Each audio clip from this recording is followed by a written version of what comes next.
some prescriptions, and that may or may not be done, and then the other part of the team doesn't necessarily take any part in that decision-making process. So I suppose that's one of the objectives of the course, is to try and get people working together and take what we call a multidisciplinary approach. So more than one person, is a group of different people involved in managing that pain. Again, I think a lot of the time with post-operative pain, it's doing the simple things is very important, and that will be very important for controlling the pain in the vast majority of the patients. For some patients, it is necessary to go to much higher sort of technology type treatments. But one of the big problems might be here, the shortage of, say, nursing staff.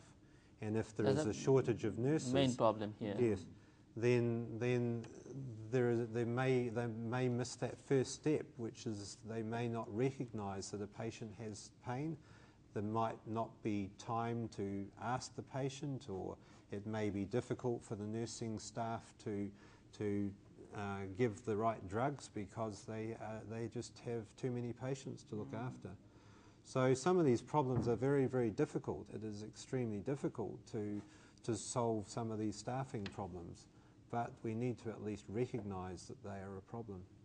আমাদের দেশে যেটা হয় পোস্টে যেটা বলে যে নার্সরাই তো আসলে বেশিক্ষণ দেখে, এখন পেশেন্টের ভলিউম আসলে অনেক বেশি। একটা নার্সকে বাইরের দুনিয়াতে হয়তো বা পোস্টে উড়ে গেলে এক নার্স একজন একটা পেশেন্টের সাথে থাকে, আমার এখানে একটা নার্সকে তো 8টা পেশেন্ট দেখছে। এখন হয় কি, যখন আপনি পোস্টারি পেইনটা হয়, ব্যথাটা যখন হয়, প্রত্যেকটা ওষুধের একটা লিমিট আছে যে ও 6 ঘন্টা কাজ করবে, 8 ঘন্টা কাজ করবে। এই 6 ঘন্টা কাজ করার শেষ মুহূর্তে এসে যদি আপনি আবার ওর পেইনটা রিলিফ করে দেন ওষুধটা দিয়ে, সেটা ইনজেক্টেবল হতে পারে, মুখের ওষুধ হতে পারে, অথবা আইভি হতে পারে, আমরা যে এখান দিয়ে দিই ক্যানুলা দিয়ে দিই, যেটাই হোক, এটা যদি আপনি পেইনটা আসার আগে দিয়ে দেন তাহলে কিন্তু রুগীটার রিলিফটা কিন্তু তাড়াতাড়ি হবে, ব্যথাটা তাড়াতাড়ি চলে যাবে। এবং ব্যথার সাথে বলা হয় যদি পোস্টারি পেইন থাকে, ব্যথা থাকলে কিন্তু আপনার রিকভারিও দেরিতে হবে, আপনার ঘা শুকাবে দেরিতে কিন্তু। কারণ যতই আপনি পেন রিলিফ থাকবেন, আপনার অক্সিজেন সাপ্লাই ভালো হবে, অক্সিজেন সাপ্লাই ভালো হলে সার্কুলেশন ভালো হবে, সার্কুলেশন ভালো হলে ইনফেকশনও হবে না, সমস্ত কিছু তাড়াতাড়ি রিকভার করে দেবে। কিন্তু আপনার যদি ব্যথা হয়, আপনি যদি মোচড় খান, নড়েন, কোকড়াতে থাকেন, তাহলে কিন্তু আপনার রিকভারি ভালো হবে না। আমাদের দেশে যেটা বলছে, নার্সটা কিন্তু আসলে ওইভাবে এডুকেটেড না। ওদের দেশে যেভাবে মাল্টিডিসিপ্লিনারি কাজ করে, এখানে হলো যে সার্জন অপারেশন করে একটা লিখে দিয়ে চলে গেল, অ্যানেস্থেটিস্ট ওইটার উপর লিখতেও পারে, অনেকে সার্জন লিখে গেছে, ঠিক আছে এটা আমি কিছু করবো না, আর নার্স তো ওইটা দেখে যা আছে তাই করবে। তো নার্স নিজের থেকে যে একটা ওপিনিয়ন দিবে, সেই কথাটা কিন্তু সে কখনো বলে না। এবং সে দেখেও না যে ডাক্তার বলে গেছে যে 12 ঘন্টা পর পর তাকে আবার এই ইঞ্জেকশনটা দিবা, সে হয়তো দেখেও নাই 12 ঘন্টা। সে যদি 1 ঘন্টার পরে যে যদি ইঞ্জেকশনটা দিয়ে দেয়, তাহলে কিন্তু রুগীটা স্মুথলি ব্যথার থেকে রিকভার করে যায়। কিন্তু দেখেন 12 ঘন্টার পর যে যখন রুগী যখন কাটতে থাকবে, চিৎকার করতে থাকবে, তখন নার্স যাবে, নার্স যে তখন তাকে আপনার যে আবার ইঞ্জেকশনটা দেবে। এই ম্যানেজমেন্টের গ্যাপগুলি রয়ে গেছে। এটিও আমাদের আসলে শিখাতে চাচ্ছে যে মাল্টিডিসিপ্লিনারি কাজকর্ম করে আমরা কিভাবে আমরা এগিয়ে যেতে পারি, নার্সরাও যাতে ট্রেন্ড হয়, এবং আমাদের জুনিয়র যারা ডাক্তার আছে ওদেরও কিন্তু এই ল্যাকিংগুলি আছে, ওদের কিন্তু একটা ফলো আপ রাখা দরকার। এখন ওভার বার্ডেন আসলে আমাদের দেশে, ও যেটা বললো এই কয়দিন ও বুঝে ফেলছে 3-4 দিনে, যে 3 দিনের মধ্যে যে বাংলাদেশে এক ডাক্তার অনেক রুগী দেখছে, এক নার্স অনেক রুগী দেখছে, তো তাদের পক্ষে সবার দিকে কনসেন্ট্রেট করা সম্ভব না। কিন্তু এই লিমিটেশনের মধ্যে আমরা যতটুকু বেটার সার্ভিস দিতে পারি সেটাই আমাদের উচিত। এমনি পেইনের যারা পেশেন্ট আছে তাদের জন্য আপনার কি পরামর্শ? আমার তো সবসময় কিভাবে নিজেরা কন্ট্রোল করতে পারে, চেষ্টা করতে পারে? চেষ্টা ছিল লাইফস্টাইল সবচেয়ে, যেমন আমি একটু আগে আপনাকে বললাম যে আপনি যদি চেয়ারে বসে অনেকক্ষণ কাজ করেন, তাহলে 1 ঘন্টা পর উঠবেন, উঠে 5 মিনিট হাঁটবেন। ভারী জিনিস নেওয়ার যদি আপনার অভ্যাস থাকে, কিছু পজিশন আছে, ওই পজিশনগুলিতে আপনি ভারী জিনিস নেবেন, এবং যতটা আপনার লিমিটেশন, আপনি 20 কেজি নিতে পারবেন সেইটা পর্যন্ত নিতে চেষ্টা করবেন। হঠাৎ করে 50 কেজি নিতে চেষ্টা করবেন না। 3 নম্বর হচ্ছে যারা কম্পিউটারে কাজ করে, আজকাল আমরা ঘাড় ব্যথার রোগী কিন্তু প্রচুর পাচ্ছি, বিশেষ করে ব্যাংকাররা আসছে, স্টুডেন্টরা আসছে, তারপর অন্য প্রফেশনালরা আসছে। এই কম্পিউটারে কাজ করতে গেলে আপনি কিছুক্ষণ পর কম্পিউটার থেকে উঠে যাওয়া উচিত। আমি বলি যে আধা ঘন্টা 45 পর আপনি একটু হাঁটবেন, সবুজ গ্রিনারি দেখবেন, একটু এদিক ওদিক তাকাবেন, এই জিনিসটা করবেন। অথবা কিবোর্ডটা আপনার কাছে নিয়ে আসবেন, কিবোর্ডটা যত নিচু হয়ে আপনি কাজ করবেন ততই কিন্তু আপনার অসুবিধা হবে। স্ক্রিনটা যাতে আপনার চোখে বেশি না লাগে, স্ক্রিন থেকে যে আপনার লাইটটা আসছে, এগুলো যদি আপনি আটকাতে পারেন, তাহলে কিন্তু এই স্ট্রেনগুলি কিন্তু পিছন দিকে পড়ে, ঘাড়ে পড়বে, কোমরে পড়বে, তখনই কিন্তু ব্যথাগুলি শুরু হয়। মানে আমরা যেটা বলি, আমাদের নর্মালি মাংসগুলি এভাবে কাজ করে বোনের, এখন যদি আপনি একটা মাংসগুলো মুচকে যায় তখন তো বোনের উপর প্রেশার দিবে, প্রেশার দিলে বোন ড্যামেজ হওয়া শুরু করবে। এটা তার একদিনে হবে না, 1, 2, 5, 10 বছর হবে। ধীরে ধীরে ড্যামেজ হলে তখনই ক্ষয়গুলি হওয়া শুরু করে। আর একবার ক্ষয় হলে কিন্তু এটা পুরো রিকভার হবে না, তখন আপনাকে একটা অর্গানাইজড ইয়েতে চলে আসবে। শুধু ক্ষয় হওয়ার আগেই আমি সবসময় বলি যে ভাই লাইফস্টাইল ঠিক করেন, খাওয়া দাওয়াগুলো একটু ঠিক করলেন। যেমন আমরা ক্যালসিয়াম রিচ ফুড খুব কম খাই, এই যে মাছের, আমি সবসময় বলি মাছের কাঁটা, দুধ, ডিম, ছোট কলা এগুলি বেশি করে খাওয়ার জন্য। তারপর শাক, এই যে লাল শাক, পুঁই শাক, পালং শাক, এগুলি, ইয়োগার্ট, দই, টক দই, এগুলি বেশি করে খাবেন। আমরা সবসময় বলি যে এই খাওয়াগুলো একটু বেশি করে খান। ডেলি না হলেও সপ্তাহে 3 দিন থেকে 4 দিন একটু এক্সারসাইজ করেন, একটু হাঁটেন, সান নেন, সূর্য নেন। সূর্য না নিলে আপনার ভিটামিন ডি আসবে না, ভিটামিন না আসলে আপনার ক্যালসিয়াম অ্যাবজর্ব হবে না, আমার মতো সাফার করে। আপনার মতো সাফার করবে। সুতরাং এই জিনিসগুলো যদি আপনি করেন তাহলে দেখবেন যে আপনি ভালো থাকবেন। কারণ একবার রোগ হয়ে গেলে, বিশেষ করে পেইন একবার ক্রনিকের পর্যায়ে চলে গেলে তখন কিন্তু পুরো রিকভার করা সম্ভব হবে না। Dr. Wayne Morris, do you have any suggestion for the pain patient, especially for Bangladeshis? All suggestions for the pain patient. That is a hard question, but I think that the thing that we have to realise is that pain patients come in many shapes and forms, and we just, as treating clinicians, we need to be aware of the different ways that pain can present, and also we need to recognise the problem when it does happen. So for sometimes the problem is that patients expect to have pain after an operation, and perhaps one suggestion for a patient who is having an operation is that they can actually expect to have their pain controlled after an operation, and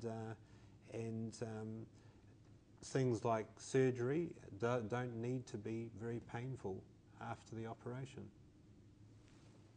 আমার suggestion হচ্ছে যে আপনি যখনই ব্যথা দেখা দিবে, symptom একটা দেখা দিবে, যদি 2 থেকে 7 দিনের মধ্যে এটা না চলে যায় তাহলে আপনি ডাক্তারের পরামর্শ নেন এবং এর আন্ডারলাইং কজটা, ভিতরের কজটা, কারণটা খুঁজে করে। আপনার কাছে হয়তো যে জিনিসটা সিম্পল মনে হচ্ছে, অনেক ডাক্তারও হয়তো ওইটা সিম্পল ভাবে নেয়, সেই সিম্পল জিনিসটা হয়তো এটা খারাপ জিনিস হতে পারে। অনেক সময় ক্যান্সারও যখন শেষ অবস্থায় আসে তখন কিন্তু পেইন আকারে দেখা দেয়, হয়তো ইনিশিয়াল অবস্থায় আপনি দেখেনি নাই। অনেকের ক্ষেত্রে দেখা গেছে, ব্রেইনের টিউমারের ক্ষেত্রে দেখা গেছে, বোনের টিবির ক্ষেত্রে দেখা গেছে, বোন ক্যান্সারের ক্ষেত্রে দেখা গেছে। আমরা অনেক ক্ষেত্রে দেখছি যে ব্যথা নিয়ে আসছে, সে ওষুধ খেয়ে চলছিল হয়তো 1 মাস 2 মাস, ভাবছে ব্যথা, পিঠের ব্যথা চলে যাবে, এক্সরে করে দেখা গেলো বোনের ভিতরটা খেয়ে ফেলে গেছে। এটা ক্যান্সার হতে পারে, বোন ড্যামেজ হয়ে যেতে পারে, কিন্তু তখন তো আর কিছু করার নাই। সুতরাং সমস্ত যে কোনো ব্যথাই আপনি গুরুত্ব সহকারে নেবেন, গুরুত্ব সহকারে নিয়ে 3 থেকে 7 দিনের মধ্যে যদি আপনার ব্যথা না সেরে যায় তাহলে আপনি ডাক্তারের সহযোগিতা নেবেন, ডাক্তারের সাথে যোগাযোগ করবেন, রোগটা ডায়াগনোসিস করে প্রপার ট্রিটমেন্ট করবেন। এটা হলো আমার সাজেশন। বাচ্চাদের জন্য কোনো পরামর্শ আছে, বিশেষ করে বাচ্চাদের বাবা মায়ের জন্য, অভিভাবকদের জন্য? বাবা মার জন্য হচ্ছে বাচ্চাদের আপনারা ওই কাউচে ফেলে রেখেন না, আমরা যে বলি যে এখন পরোটো কাউচ হয়ে যাচ্ছে, ওটা করে না। বাচ্চাদের একটু বাইরে পাঠান, সাইকেল চালাতে বলেন, একটু খেলাধুলা করতে পারেন, কারণ আসলে স্কুলও মাঠ নাই, যেখানেই হোক ওরা যদি একটু সাইকেল চালায়, মানে কম্পিউটারে না থেকে একটু খেলাধুলা করে, একটু রোদে যাতে যায়, সাঁতার, এই জিনিসগুলো যেগুলি হয়তো বা সম্ভব হতে পারে। আর যদি মাঠ থাকে কোথাও তাহলে মাঠে গেল, একটু ঘুরলো ফিরলো, হাঁটলো, দৌড়ালো, ক্রিকেট খেললো, ফুটবল খেললো। আমরা ছোটবেলায় অনেক খেলাধুলা করছি দেখি, হয়তো এই বয়সে এসেও এখনো ব্যথা ঠিক মতন ধরেনি, অল্প স্বল্প হয়তো শুরু হবে। কিন্তু আজকাল তো আমাদের কাছে তো 16 থেকে শুরু করে 30-এর রোগীরা, মানে ভলিউম বেড়ে যাচ্ছে। কিন্তু আমি এটি আশ্চর্য হচ্ছি যে 16 থেকে 30-এর রোগীদের ভলিউম বেড়ে যাচ্ছে, কারণ এরা এই যে খেলাধুলা করে নাই, খাওয়া দাওয়ার বেলায় বিশেষ করে আমি মাদের বলবো, বাচ্চাদের যেভাবেই হোক আপনি দুধ খাওয়ান, মাছের কাঁটা খাওয়ান, শাক সবজি খাওয়ান, দই খাওয়ান, জাঙ্ক ফুড অ্যাভয়েড করেন। এই যে কোক, ফান্টা, বার্গার, এগুলি সব অ্যাভয়েড করেন। এগুলি তার কোনো উপকার হচ্ছে না, উল্টা সে মোটা হচ্ছে, প্লাস সেই মোটার কারণে তার শরীরের উপর প্রেশার পড়ছে, প্রেশার পড়ার কারণে তার ব্যথাও বাড়ছে। ক্যালসিয়াম রিচ ফুড এই বয়সটা যদি না খান, আমি আপনাকে আগেই বলছি গ্রোথটা কিন্তু 25 বছর পর্যন্ত হবে। এই টাইমে আপনাকে যতটুকু পারেন ক্যালসিয়াম রিচ ফুড খাওয়ান, এই মাছ, দুধ, ডিম এগুলি বেশি করে, তারপর তো স্টেডি হয়ে যাবে। এবং এই উপকারটা যদি আপনি বাচ্চাদের করেন এই বয়সে যে খাওয়ান, এর কিন্তু এফেক্টটা সে 50 বছর পর্যন্ত আরামে থাকতে পারবে।